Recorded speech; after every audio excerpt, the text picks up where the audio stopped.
Can I acknowledge our two guest speakers, of course, Wedge Paradise CEO, who will be sorely missed, I've got to say. And I'll make an opening comment, Wedge, and I was talking to our table guests when I first arrived. When I first went to the Hunter many, many years ago to take on the shadow ministerial role, everyone kept saying to me, you've got to meet this guy called Wedge Paradise. And every time there was a problem, yeah, you've got to go and see Wedge. And I thought they were talking about wedge politics. I thought it was a new term.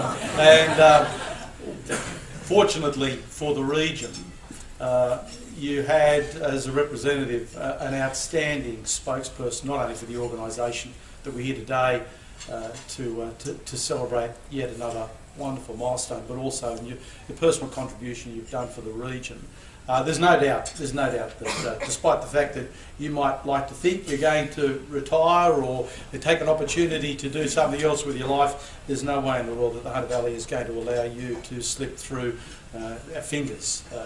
In essence, you're an incredibly invaluable contributor and an advocate for the region. And as a Member of Parliament, but more so, if I can speak on behalf of some of the members here who don't get a chance to say anything today, but also their communities, thank you for everything that you've done, and we look forward to working with you into the future in whatever role you intend to play. I also acknowledge Hugh Mackay, who is here, who will be speaking shortly, my parliamentary colleagues, the Minister for Resources, Energy, Special Minister of State, Minister for the Central Coast, Chris Harcher, Robin Parker, the Minister for the Environment, Heritage, and of course the Member for Maitland, who needs no introduction to this body this afternoon, Craig Bowman, Member for Port Stephens, Andrew Cornwall, Member for Charlestown, Chris Holstein, Member for Gosford, Sonia Hornery, the Member for Wallsend, and Greg Piper, the Member for Lake Macquarie. Also like to acknowledge a couple of our councillors that are here today, Councillor Brad Luke, who's the Deputy Mayor of Newcastle Council, and Councillor Sally Dover, Deputy Mayor of Port Stephens. The Hunter Valley Research Foundation board members that are here, acknowledging those, and former board members. Ladies and gentlemen, welcome again to Parliament House. And today we will hear the perspectives of Hugh Mackay and Dr. Wedge Paradise on the drivers that are shaping our societies and communities in the 21st century, and who we are and what we are becoming. Therefore, as the Minister for the Hunter, I think it's entirely appropriate that I comment and reflect on how the government's planning and action has led to significant achievements in our region in recent times. When this government came to office a little over 2 years ago, the people of the Hunter put a lot of faith in the Liberals and Nationals coalition to once and for all deliver what they had been for so long denied. Ignored by a succession of Labor governments, the people of the Hunter put faith in us, my colleagues in this room, and the O'Farrell government. And we did not take this act of faith lightly.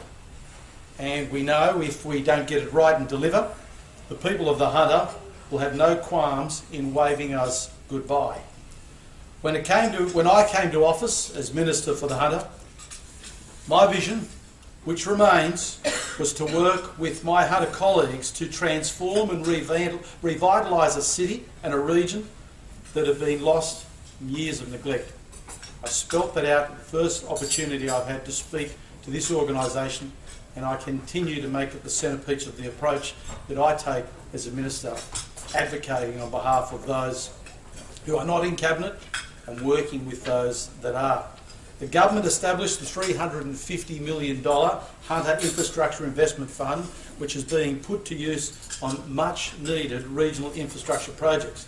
2011, we released the New South Wales 2021, a 10-year strategic plan to rebuild our state and make New South Wales #1 again. Our priorities for services and infrastructure were to rebuild the economy, return quality services, and renovate infrastructure. It sounds simple, logical, and I dare say at times cliche, but this government watched what happened with the last government, and chaos delivers you nothing. You only had to walk around the centre of Newcastle for 5 minutes to realise that nothing truly had been done.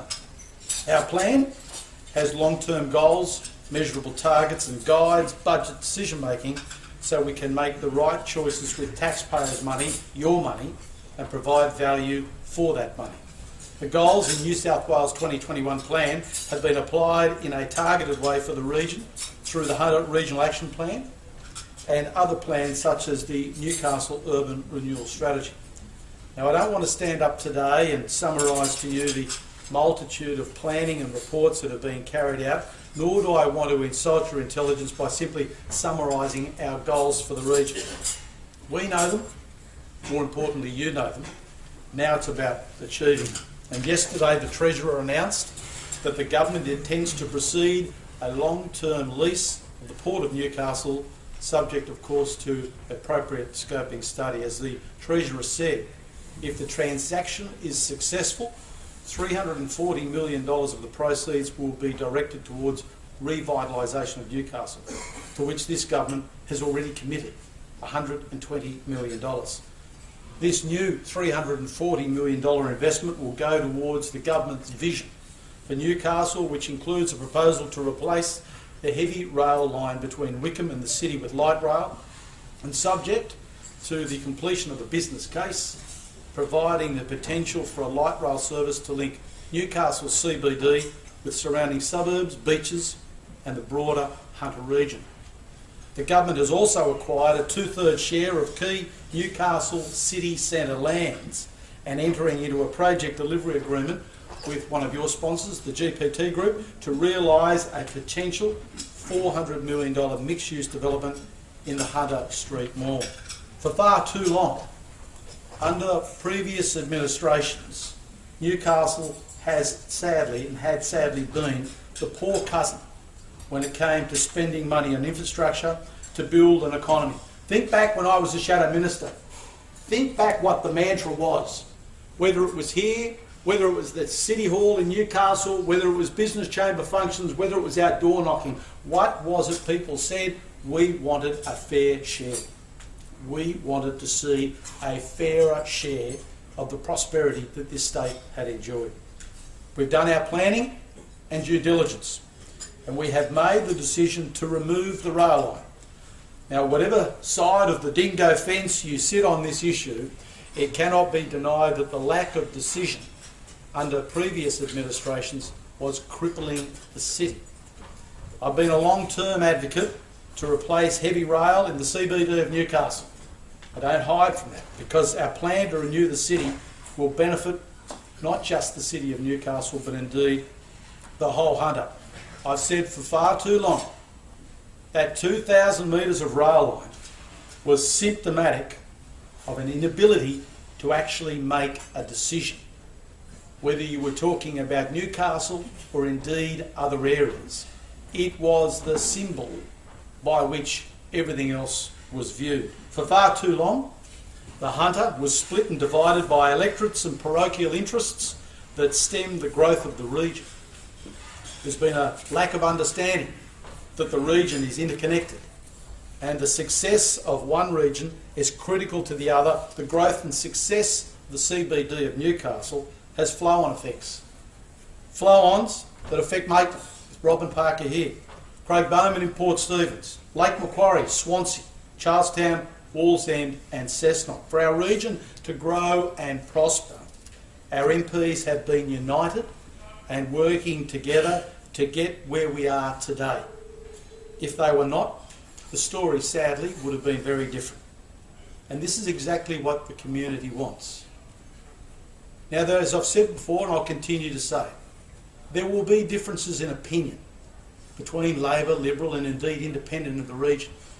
But what I expect the Members of Parliament to do is, when the decision is made, is to the best of their ability, unite and get the decision done and start to build whatever the decision seeks to achieve. Unity for the region is what will build success. Not political success, but success in terms of the opportunity for the City of Newcastle and indeed the Hunter Valley region to grow and to prosper, because the people in Sydney will be the beneficiaries of any success throughout the region. The government believes that Newcastle will be the big winner from the long-term lease of the Port of Newcastle. But as I've said, the ramifications are beyond the Newcastle CBD. But I want to make it clear that our commitments to the region do not start and end with the port announcement.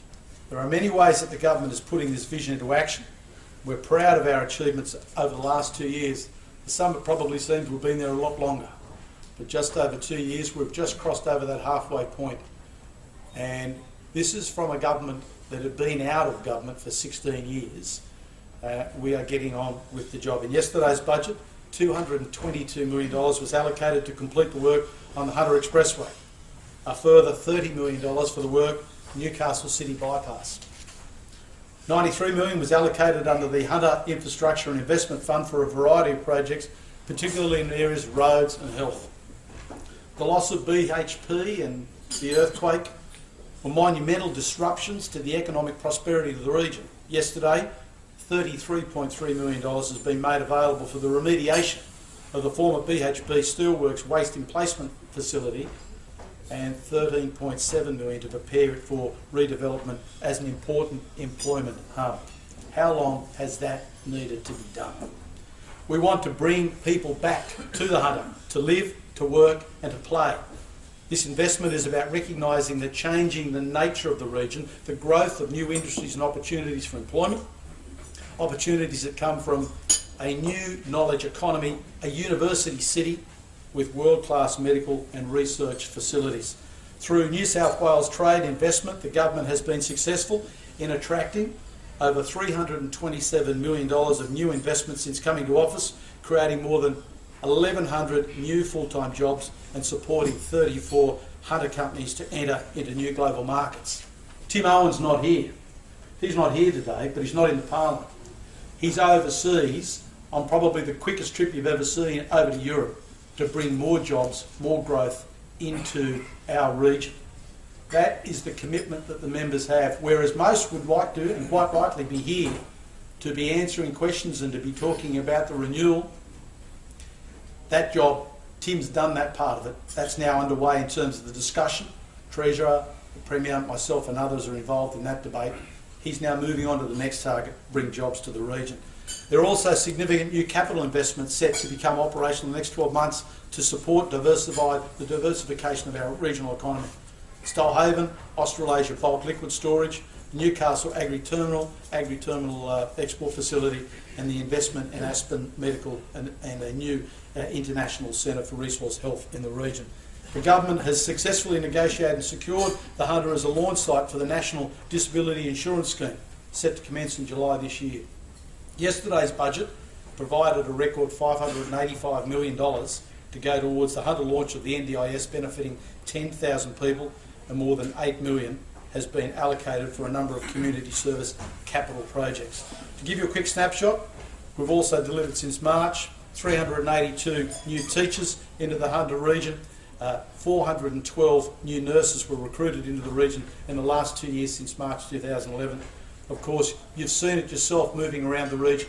The increased visibility of police on our roads and of course on our public transport system with the creations of the Highway Patrol Commands and the Public Transport Commands.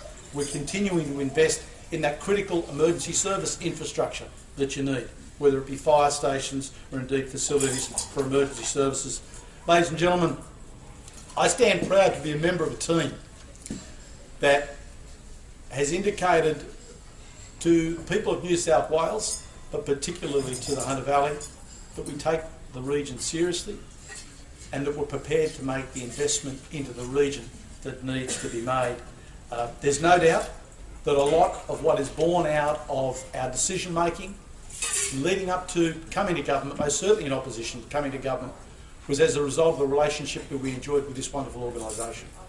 The experience, the knowledge of your board members, the works that were put out in terms of the analysis of the region, as well as the formal work that was done in relation to the Central Coast, but more importantly it's the relationships that we carried through in opposition into government, the decisions that you told us needed to be made, and the opportunity that we now have in controlling the Treasury benches to actually realise the dreams that many people in this room have had for years that never thought were achievable are now being realised, not just in the city, but will become a fact of life throughout the entire region. My final point, ladies and gentlemen, get up to Newcastle, take photographs of the city, put them away in your cupboard, because in the times not too far from now, your kids, your grandkids and your great-grandkids are going to be breaking the photographs out to look at it and say, are you serious? Is that what Newcastle really looked like in 2013? Because I can tell you, ladies and gentlemen, we're not going to have to wear the blight for much longer. Thank you.